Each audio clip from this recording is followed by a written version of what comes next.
तो आप जानते हैं कि जो कुल जो 52 जो संख्या है वर्ण का, उसको आपको दिखा रहे हैं कौन कौन सा, ठीक है। तो बचपन में आप लोग पढ़े होइएगा, खूब पढ़े ना।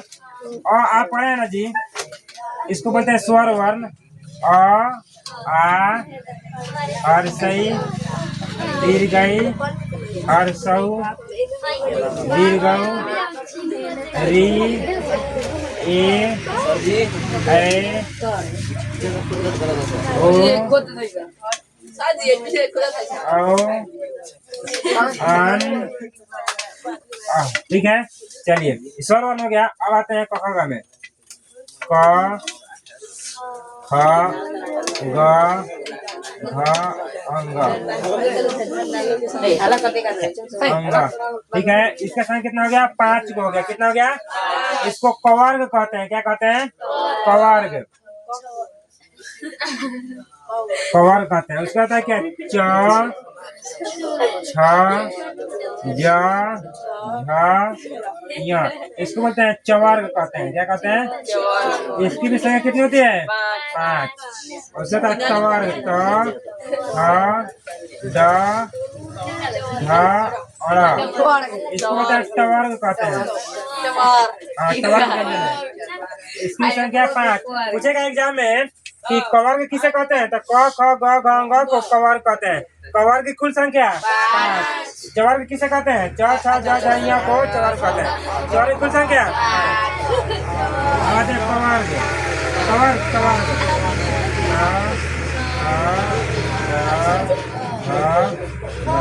इसको कहते हैं तवर्ग कहते हैं। क्या कहते हैं? तवर्ग की कुल संख्या 5। बात कौन कर रहा है? दो गलती है क्या? थोड़ा गलती है। तो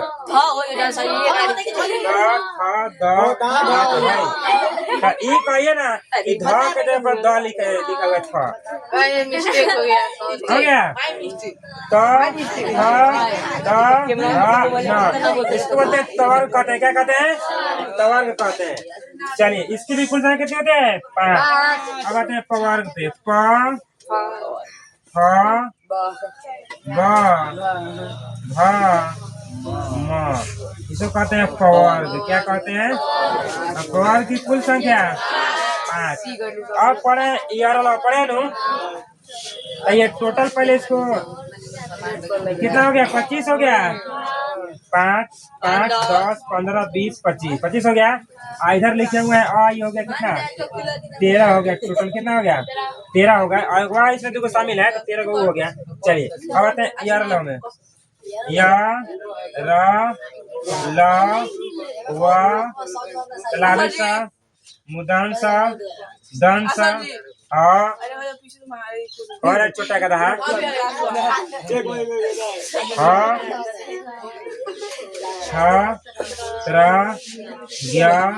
है सरा होता है वो सरा होता है। हाँ सरा सरा नहीं होने पड़ता है। श्री लिखते हैं कि श्री विजय शर्मा लिखते हैं ना। श्री मनोज शर्मा, श्री विनोद शर्मा, श्री अजय शर्मा, श्री रामपाल शर्मा नाम लिखते है किसी का? है? हमारे नाम ठीक मान लीजिए।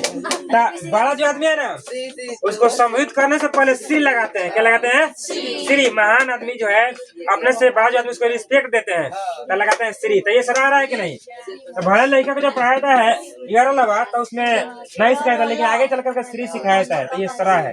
तो इसको काउंट करते हैं 1 2 3 4 5 6 7 8 9 10 11 12। कितना हो गया? 12 को ही हो गया है। क्या आ गया?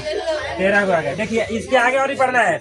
और उसके बाद ध्यान दीजिए, आप किताब पढ़ते होंगे तो किताब में एक चीज आप देखे होइएगा बाबू, जैसे ड देखे हैं और ड के बिंदु होता है। एगो ढ देखे हैं, ढ के होता है बिंदु।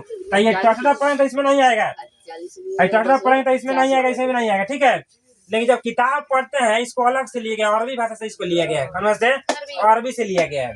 तो दो है किताब में देखा है कि नहीं कभी ऐसा? तो दो ई है तो इसको कहते हैं द्विगुण व्यंजन कहते हैं। क्या कहते हैं? द्विगुण आता है। तो दो ई ले लीजिए।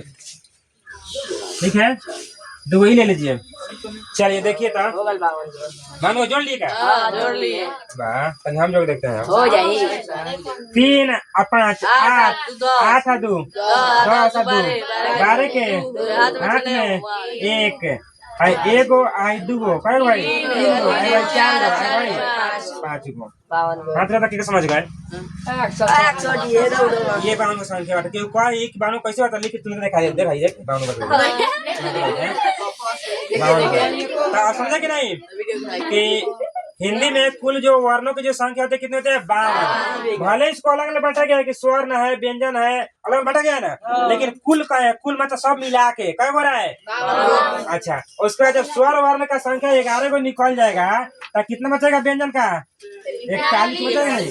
भले जा करके बाद में कहलाएगा द्विगुण व्यंजन कहलाएगा, चाहे स्पर्श व्यंजन कहलाएगा, चाहे उष्ण व्यंजन, चाहे अंतःस्थ व्यंजन, चाहे संयुक्त व्यंजन, बाद में जाके छटेंगे इसको व्यंजन पढ़ेंगे तब। लेकिन पहले पूछा है कि कुल हमारे पैकेट में मान रहे पैसे पैकेट है हमारा, इसमें मान रहे 10 रुपये रखे हैं तो इसमें